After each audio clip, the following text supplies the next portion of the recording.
उन नक्सलियों के जरिए चोट खाते हैं। नक्सली हमले पर प्रधानमंत्री नरेंद्र मोदी का ट्वीट सामने आया। इस पूरी वारदात के बाद ट्वीट करते हुए उन्होंने शहीद जवानों को नमन किया, श्रद्धांजलि उन्हें दी है।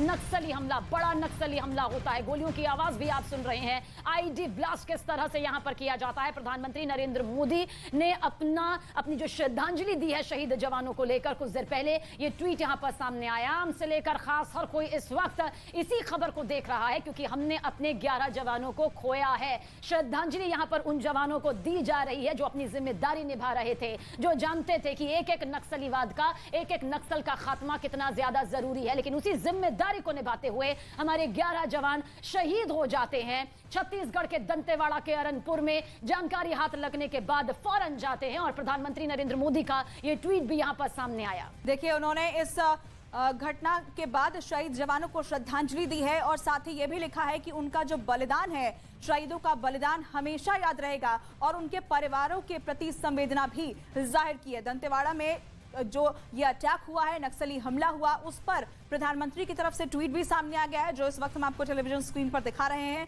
शहीद जवानों को उन्होंने श्रद्धांजलि अर्पित की है और साथ ही ये भी लिखा है कि उनका बलिदान, उनका त्याग हमेशा याद किया जाएगा, उनके परिवारों के प्रति संवेदना व्यक्त की है। लेकिन ये तस्वीरें जो आप देख रहे हैं वो भी देखनी जरूरी हो जाती है और समझिए कि किस तरीके से नक्सलवाद के खात्मे के लिए हमारे सुरक्षा बल दिन रात मुस्तैद रहते हैं। और देखिए, दंतेवाड़ा में हुए इस नक्सली हमले पर गृह मंत्री अमित शाह का भी ट्वीट सामने आ गया है और उनकी तरफ से भी इस घटना को कायरतापूर्ण बताया गया है। छत्तीसगढ़ में पुलिस पर हुए कायरतापूर्ण हमले से क्षुब्ध हूं, छत्तीसगढ़ के मुख्यमंत्री से बात की है और राज्य सरकार को हर संभव मदद का आश्वासन दिया गया है। ये अमित शाह की तरफ से ट्वीट किया है।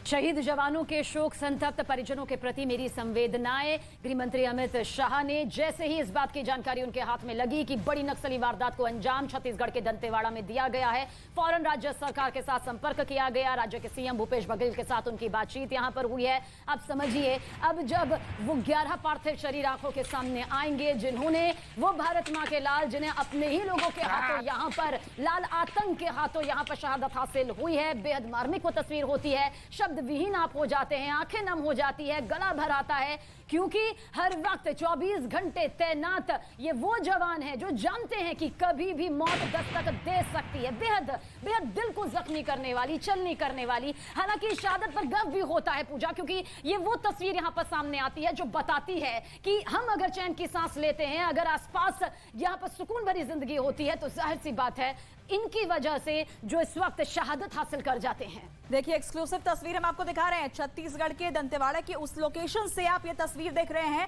जहां पर ये आईडी ब्लास्ट हुआ है, वहां पर अतिरिक्त सुरक्षा बल की इस वक्त तैनाती है और जिस जगह ब्लास्ट हुआ, किस तरीके से वो पूरी जो सड़क है वो गड्ढे में तब्दील हो गई है, वो भी हम आपको बार बार दिखा रहे हैं, जिससे आप इस हमले की भयावहता को समझ सकते हैं। 50 किलो विस्फोटक, बहुत ज्यादा ये मात्रा है। आप समझ सकते हैं कि 11 जवानों की शहादत, 11 जवानों को खोने का दुख क्या होता है, उनके परिवारों के ऊपर आखिर क्या बीत रही होगी इस वक्त। लेकिन तस्वीरें आप देखिए, बेहद मार्मिक और दर्दनाक तस्वीर, जिन्हें शायद शब्दों में बयां कर पाना मुमकिन नहीं है। क्योंकि देखिए, जैसा सबीना भी इससे पहले जिक्र कर रही थी कि आतंकवाद 2 तरीके के हो सकते हैं। एक आतंकवाद तो वो होता है जो जिसका मुकाबला हम करते हैं, जो दूसरे देशों से भारत के ऊपर हमला होता है। लेकिन यहाँ जो सुरक्षा बलों की शहादत हुई है, वो शायद उन्हीं के बीच पले बढ़े लोग होंगे, उन्हीं के गांव के लोग होंगे, उन्हीं के साथ कभी रहे होंगे और उन्होंने ही जो भारत मां की रक्षा करने वाले हमारे जवान हैं, हमारे सुरक्षा बल है, उनके ऊपर इस तरीके से कायराना हरकत की, कायराना हमला किया और इसमें हमारे सुरक्षा बलों की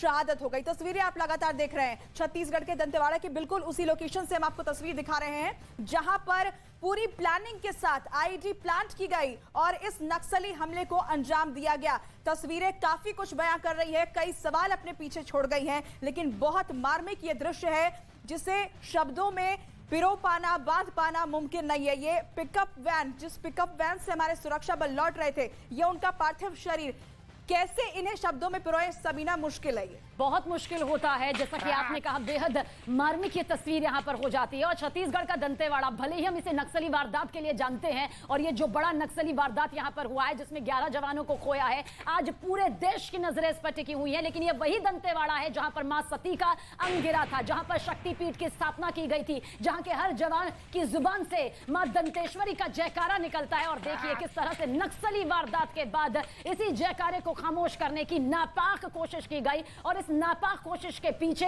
एक बड़ी साजिश, एक ऐसा षड्यंत्र जो कि न जाने कितने महीनों से रचा जा रहा होगा, क्योंकि 11 जवानों को इस तरह से आतंकी, इस तरह से नक्सली वारदात की चपेट में लाना एक बड़ी साजिश, एक बड़ी फंडिंग हुई होगी, तब जाकर ये पूरी साजिश यहां पर उतरी है। लेकिन इतना तय है कि केंद्र और राज्य सरकार जिस तरह से पिछले सालों से, कई सालों से नक्सलवाद का मुकाबला करती रही है, सफलता, कामयाबी जरूर हासिल हुई है, लेकिन अब कामयाबी